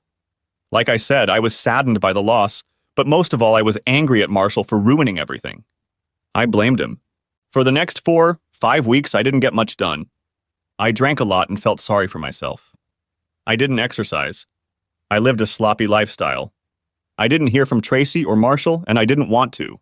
I didn't feel comfortable. Every once in a while, I would get a message from Iris just checking in on me, and I appreciated it. I was sitting there late one Friday night trying to work on my business plan, and then Iris called. She said she had a new concept for my house. Suddenly, I felt excited and motivated. I wanted to see her new plans. Maybe I could even get started on them, I thought. She said she works at Maxine's, but she had plans with me. I told her I would meet her at Maxine's. Kevin, can you drive? She asked. I'm fine, I told her. I've only had 1 drink. Well, maybe 2 or 3. I need to be more careful driving. About halfway to town, I took stock of the situation. I probably should have cleaned up a little before I went to Maxine's. I was in sweatpants, work boots, and a long-sleeve t-shirt. I hadn't shaved in a few days and probably needed a shower.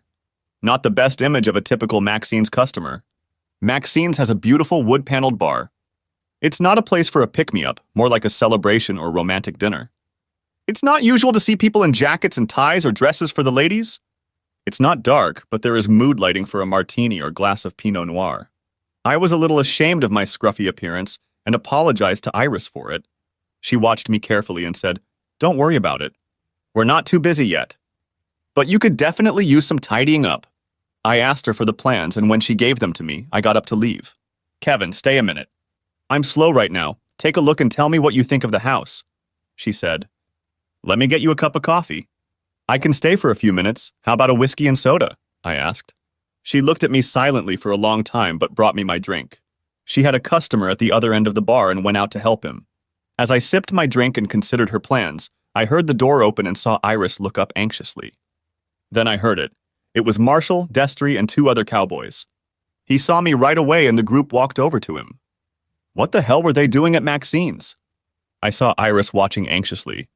Well, if it isn't good old Kevin," he said. "What's up, buddy?" he said, and looked me over from head to toe with a wide grin on his face. I didn't say a word. "A little celebration for our company," he continued. "This week we signed contracts for 3 new homes in River Ridge. Business, as they say, is booming." He laughed. "You seem a little out of sorts, Kevin. Are you okay?" he asked with mocking sincerity. Krampus and Destry chuckled. I said to Iris, "I gotta go. I'll talk to you later," ignoring Marshall and his crowd. When I got up, Marshall stood right in my space and said, "I'll tell Tracy I saw you. She's home right now waiting for me." With a knowing smile, he threw that in my face. This elicited another laugh from the group. I think it was a combination of my hatred for Marshall, humiliation in front of the 3 scumbags, and disrespect for Tracy. I punched him in the face, knocking him to the ground. Junior quickly grabs me from behind, clasping my hands, and then Destry appears. He slaps me, backhanded, right to left, right to left, right to left. When Marshall gets up, he yells to his guys, "Press his hands against the bar!" Junior holds me, Destry grabbing one arm and Krampus the other. Junior squeezes me, and I can barely move, my hands on the bar. Sister Joan taught me a lesson in Catholic school. Swollen knuckles teach lessons, Marshall hissed at me. And with those words, he brought the bottle of beer down on my left hand. I had the strength to move it, but it still caught a lot of it, and it hurt. At that moment, Iris and a couple of waiters jumped up to us. "Get out of here!" she yells. For a moment, I think she's addressing me, but no, she's looking at Marshall and the others. Junior lets go of me with a shove, and they walk quickly and silently to the door. She looks at me and tells me to sit at a small table by the door to the kitchen, away from the other customers. Back at the bar, things quickly return to normal. I am completely and utterly humiliated, and my arm is in great pain. One of the waiters brings me ice. Getting an insult from Marshall, cracked knuckles, and then a slap from Destry was humiliating. On top of that, I looked at myself. I looked pathetic. Unshaven, in sloppy clothes with a bleeding arm and half drunk. Embarrassing. Iris comes up. "I'll give you a ride." I start to protest and she tells me, "You've been drinking. You're in pain and you're emotional. Don't even think about it." She looks at me with a long, hard stare. Shortly after, I see none other than Preston Balfour enter Maxine's. I see Iris point to the corner I'm in, and he walks over. "Come on, son," he says to me, and we walk out. A silent ride home. Now I'm ashamed of Preston, too. I feel like I've really hit rock bottom. We stopped, and he said, "Get cleaned up and I'll see you in the morning." It's Saturday morning, and Preston shows up around 7:30. Fortunately, I had already showered, shaved, and dressed. We have a long conversation, first about life in general, but gradually we start talking about my life, some of my mistakes, and then the future. "Son, I'm going to tell you something someone once told me." He pauses and sighs deeply. "You see, I used to love to play cards. To tell you the truth, I wasn't very good at it. One night I lost all my rent and food money for the month. I sat on the front steps and felt sorry for myself. Then this old man sat down on the steps next to me. I began to tell him how unlucky I was and how I was always getting bad cards. "Partner," he says to me, "there's one thing you have to remember about cards. We can't control the cards we get. But when they are dealt to us, it's our job to play them the best way we can." When he got up to leave, he said, "That's for life too," and walked away. I never forgot that advice and never gambled again. After a while, Preston left, but I haven't forgotten his words. The situation was gradually improving. I began to take care of myself first and foremost. I finished my business plan. I vowed to give up alcohol, and I mostly kept to myself. Once or twice a week, I would get texts and calls from Iris, and I would talk to Preston. He helped me register my business, KC Custom Carpentry, as an LLC. My anger at Tracy was replaced by sadness. About what we had and what was gone. I was sad that we weren't together, and about the life path she might choose. Poor naive Tracy, seduced by that sociopath. My anger at Marshall burned bright and hot. Only I hadn't figured out how to get my revenge yet. One evening, Preston called and invited me over to his place. We gathered in his office, which I built, and I noticed an open bottle of champagne. "Are we celebrating?" I asked as he poured me a glass of bubbly. "Yes, as a matter of fact it is," he said. "My friend at the county commission said they voted to extend the zoning to R5. All of your property and most of mine will get that zoning on June 1st. We raised toasts and talked about what it all meant. It was a happy conversation. After all, I was going to be rich, or at least comfortable. We also talked about my life and the twists and turns it has taken in the last year or so. I was spouting off and Preston was just listening. Eventually, I started talking about Marshall and what a bad person he was. As I was about to leave, I hugged Preston, thanked him, and told him what a good friend he was. He just nodded his thanks. He stood on the porch as I walked to my car. From the porch, he said, "Son, you know something has to be done about him." "Who?" I asked. "You know who," he said, turned and walked into the house. 3 days later, I got an unexpected phone call. "I'm looking for a custom home in the River Ridge neighborhood. I was given your name," he said. He introduced himself as Fairchild Reese. We agreed to meet on his land the next day. We ended up looking at the site and I put together my proposal. I had a good markup, but I really wanted to do this project. I presented a proposal, we haggled, and came to an agreement. I later learned that he had originally signed with Pheasant, but declined after seeing some of their recent work. I have a strong suspicion that this recommendation came from Iris, but she won't admit it. I called Angel to discuss the possibility. We agreed to meet at the River Ridge construction site on Saturday morning. We looked at the site and familiarized ourselves with the plans. Angel asked a couple questions and gave us some ideas about the construction. Everything he said made sense. I told him that the Reeses had money, that they were special, but seemed reasonable. Finally, I asked Angel, "So, are you ready to leave Pheasant and work with me?" He looked at me, lowered his eyes, thought for a minute, and agreed. I hugged Angel, so glad to be working with him again. "Casey, I need you to look at something," says Angel to me. There seems to be some hesitation on Angel's part about the current construction of the Pheasant at River Ridge. The site spans the canyon, and the plan was to build a bridge connecting the sites on both the east and west sides of the canyon. Destry and his crew were building a bridge. Angel was in the process of finishing the house to bring it up to code. When he saw the bridge, he had some doubts. When he tried to ask Destry about it, he was told to shut up and mind his own business. I asked if Marshall or Destry would be at the construction site today. Angel told me, "No way. I guess you can never confuse this group for workaholics." We went to the job site. It wasn't that far from the Reese's lot, maybe 3/4 of a mile. As Angel said, there was no one there. We walked up to the bridge. There was a small shelf about 4 feet from the edge of the canyon. The full depth of the canyon was 40 or 50 feet.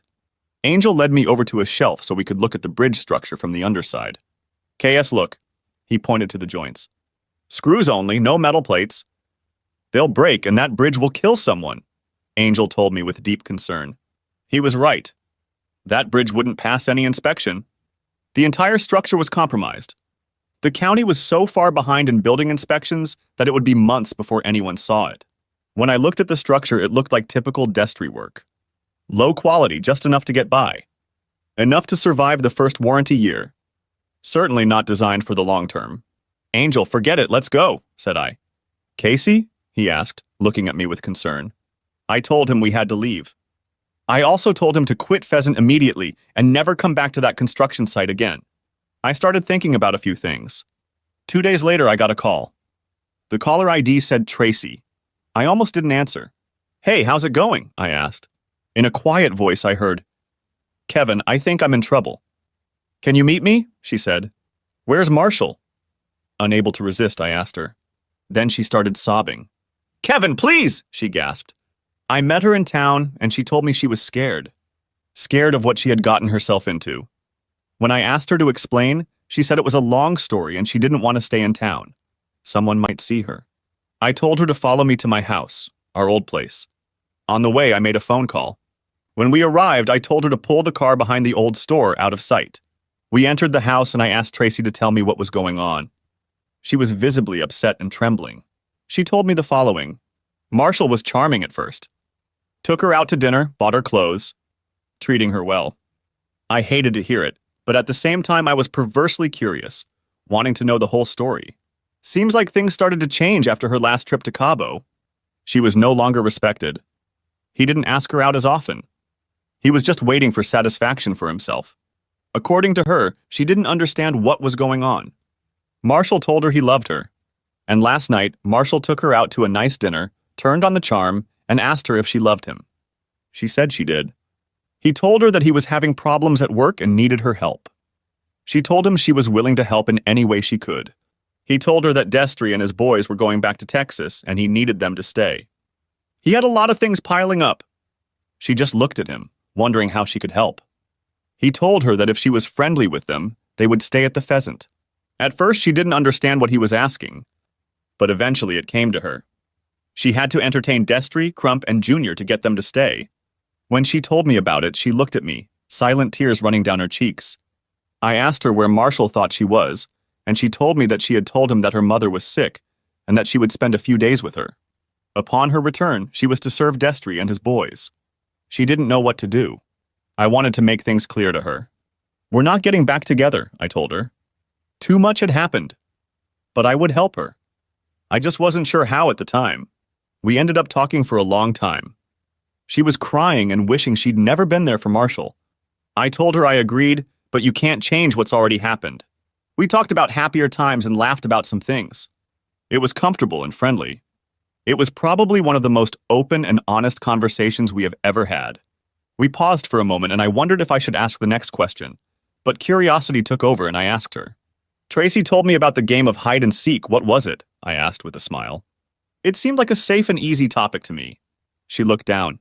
She was silent for probably 2 whole minutes. I figured she just wasn't going to answer.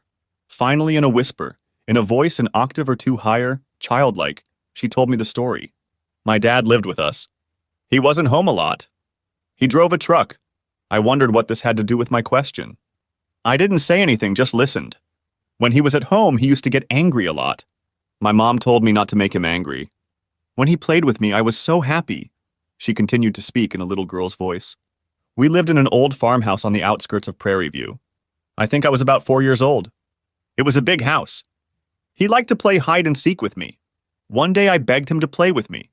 He was in a bad mood, but finally said he would play. I hid, and he never came looking for me. I never saw him again. He left us, and my mom blamed me. And that's all she said. After a moment I asked, I needed to know, why were you naked when we played? She sat like that for a minute or two, and I could see that she was thinking intensely.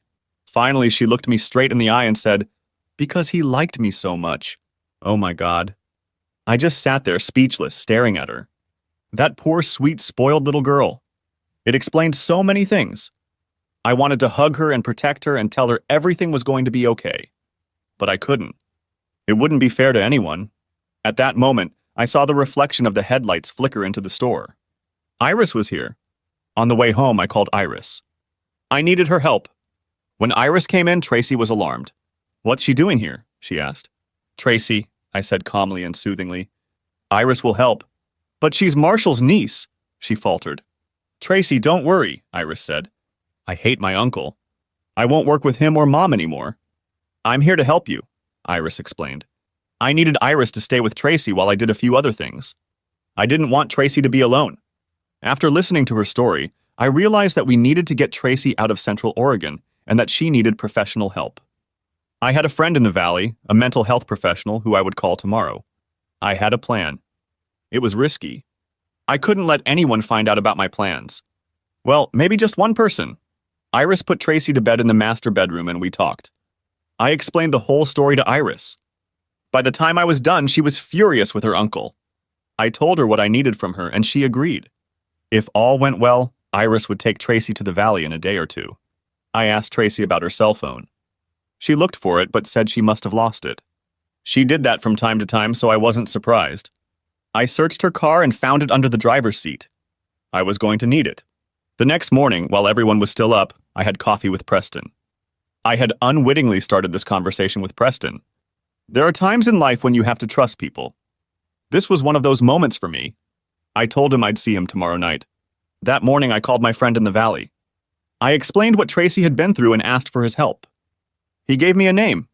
After 3 or 4 more referrals, many hours on the phone, mostly on hold, we found a residential treatment facility for Tracy. It cost some money, but there was no question that it had to be done. And I was paying.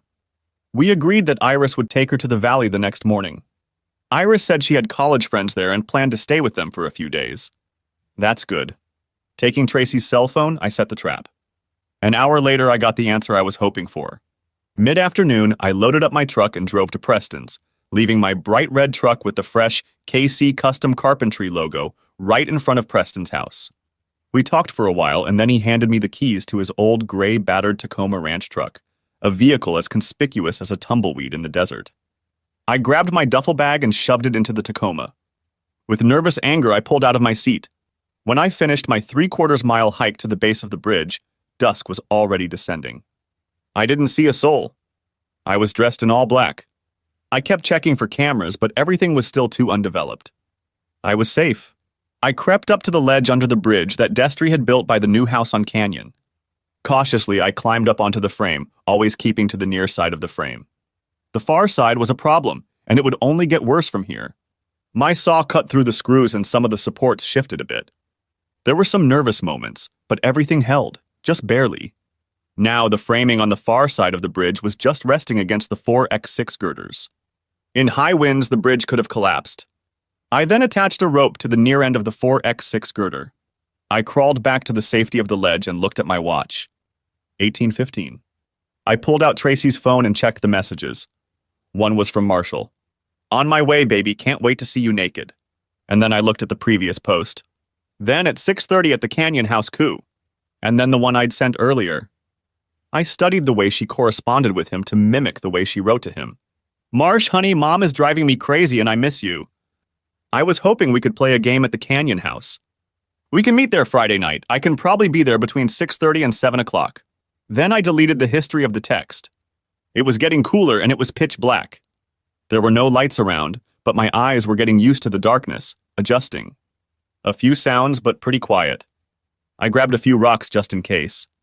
I also grabbed a piece of pressure-treated 2x4 lumber. I was ready to go. Now I was waiting. It didn't take long. I heard a Suburban pull up. There was some old rock song from the 90s playing on the radio in his car. I always hated that kind of music. And then there was silence as he turned off the car. He whistled as he walked across the bridge.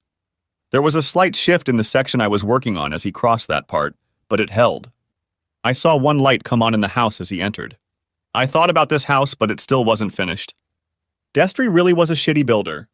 I tied the rope around a small, thick tree on the far side of my ledge. This would give me leverage when I pulled it. Tracy called me, "You're still coming." It was 6:55. I didn't answer. 7:10, "Where the hell are you?" Marshall Pheasant doesn't like to be kept waiting. A few minutes later, the lights go out in the house and I hear the door slam. Showtime. This time he crosses the bridge without whistling. Halfway across to back up, I threw a handful of pebbles on the far side of the bridge. I see him pause and turn at the noise. This distracts his attention, and I manage to remove the slack in the rope so that he doesn't notice the movement. I timed it perfectly. I confidently and firmly pulled the rope, and the 4x6 bridge collapsed into the canyon. Now the long end of the bridge is not supported by anything, and it too is starting to collapse and fall. When the long end of the bridge collapses into the canyon, Marshall amazingly leaps across the void and grabs onto the secure short end of the bridge. He hangs on. "Help! Help!" he yells. Then he tries to get up. Marshall was once a strong man, but now he's heavier and not as strong as he used to be. There is no way he can bring himself to get up. I decide to speed up the process. "Hey, Marshall," I said. "Who is this?" "Kevin? Kevin, you have to help." "The bridge has fallen. Help me up," he shouts. "Marshall, do you remember what you said to me last time?" I ask. "Kevin, for God's sake, I'm starting to crawl," he pleads. Adrenaline raged through me, but I felt absolutely no remorse. With my iPhone flashlight, I inspected the ledge to make sure there was no sign of my presence there. I threw a 2x4 down into the canyon. Despite the cool evening, I was covered in sweat. An hour later, I was back at Preston's. I didn't even go inside, but threw my gear in my truck and drove away.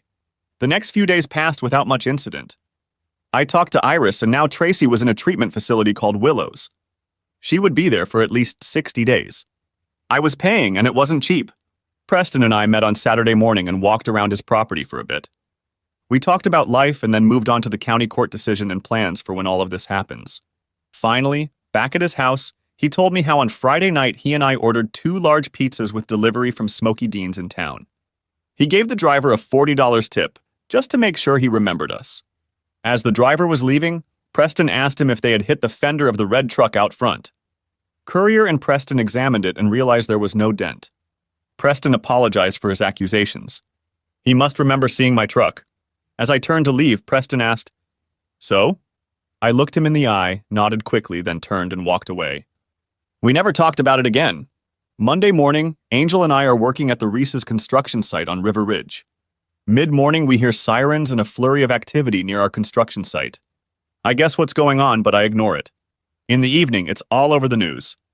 An influential local builder dies in a construction accident. And on it goes. A terrible fall, unknown circumstances, a tragic death. Iris calls, and although she has grown to despise her uncle, he is still her uncle. She says she's going back to Central Oregon. There are a few more calls from mutual acquaintances, and I make appropriate remarks, but for the most part, I ignore all the noise. After all, Angel and I have a house to build. About a week later, in the middle of the day, a new black sedan pulls up to our construction site. 2 men got out of it. One was from CCB, the Builders Council, and the other was from the district attorney's office. They wanted to talk to Angel. Even though they didn't want me there, I didn't leave Angel's side. They were investigating the construction site where Marshall died. They were asking specifically about the bridge. Angel told them he had nothing to do with this construction. He said he even voiced his concerns to Terry Destry, but was told to mind his own business. I guess they didn't believe Angel. I went to get something from my truck. It was a copy of a magazine with a picture of the house Angel and I had built a few years ago, hinging it over a dried-up creek bed. I showed them the article. It was an example of the quality of work Angel had done on a project like this. I explained it to them. The ADA remembered the article. They then asked about Destry, Crump, and Junior. Angel gave them his honest opinion and, frankly, took them calmly. When I had a spare moment, I made my points about their poor quality. I was less diplomatic. They went on to say that it could end with the three being banned from building in Oregon, and there is a possibility that manslaughter charges will be filed. They thanked us and left. Angel and I continued to work successfully on Reese's house. It's late Friday night, I'm working on a saw, and a gray pickup truck with a club cab pulls up to the job site. The three doors open and Terry Destry, Ed Crump, and Junior Messersmith step out. Destry walks in front. "You got a big mouth, Cotton," Destry says as he approaches me, and the other two step on his heels. He looms over me. A quick glance shows that Angel is inside watching what's going on. I was just telling the truth. Sometimes the truth can hurt, I tell him. I know it's not smart to piss him off, but I hate that bastard. Well, we've been banned from building in this goddamn state, so we're going back to Texas, he tells me. Before we go, the boys and I have a little unfinished business with you. I believe you owe me. I never was able to entertain your wife. He said this, and Krampus laughed. I noticed Angel rounding the corner at the back of the house. The three approached. I'd been in this spot before at Maxine's. Just then I saw Angel throw a 25-foot Stanley Fat Max measuring tape at Junior. It clinked against the hairless back of his head. Junior spins in place, stunned and enraged. Angel, nimble and quick, shortens the distance and strikes Junior's balls with his steel boot. His eyes bulge, his mouth folds into a wordless O, and he falls like a giant redwood tree. A modern-day David and Goliath situation. Angel turns to Crump and the latter, cackling, runs off, Angel after him. As I watch Angel pounce on Crump, Destry throws the first punch. A brutal overhand right that would have knocked me down if I hadn't reflexively tucked my chin. But it still hurts. I'm stunned, and he tries a combo, left to right. I cover up, but the bastard is fast. A few punches miss. He keeps coming, and I retreat. He thinks because I don't hit back, he's got the advantage. If anyone remembers the Foreman and Alley fight, Rumble in the Jungle, Alley had his own strategy. Let big old George Foreman throw a lot of punches and wear himself out. Ali entered the fight in the last few rounds and defeated an exhausted Foreman. I certainly wasn't comparing myself to Ali, but I started to notice Destry getting tired. Smoking is not good for the lungs. As he continued to throw punches, his arms seemed to droop. So far, I haven't thrown a single punch. Suddenly, sensing his fatigue, I delivered a straight right punch that hit him in the left eye. It stunned him. He raised his arms and I hit him right in the belly. Then 2 more punches to the head. He tried to grab me in a clinch. I stepped back and kicked him in the balls. Not as good a punch as Angel's in Junior. But that's all it took. He went down in a fetal position. I called the police, but before they got there, Destry had crawled to the truck and made off with Junior. I never saw Crump or the other 2 assholes again. As we left the construction site, I thanked Angel for saving me from Junior, looked at him and asked, "How would you feel about becoming a partner in the construction business?" He laughed and shook my hand. Epilogue. Pheasant's construction collapsed after everything that happened. Claudia asked me if I wanted to buy it. I told her I didn't want anything to do with that business. No, thank you. We have changed the name of our business to K and a Custom Carpentry. Things are going well. We have taken on several jobs that were previously Pheasant projects. Tracy's gotten a lot better. She lives in the valley, has a boyfriend. I met him a couple times. His name is Claude Barron. His name is Bear. Big, bearded, quiet guy. He's devoted to Tracy. I know people ask why I'm not angry at Tracy for her betrayal. Having dealt with the trauma of her childhood, I feel sorry for her and protective of her more than anything else. She seems almost like a little sister to me now. County zoning has passed, and aside from the construction business, a lot of my time is spent on that. Preston has become my best friend. And then there's Iris. We're close. We share a lot of the same interests. She does most of the design work for Angel and me.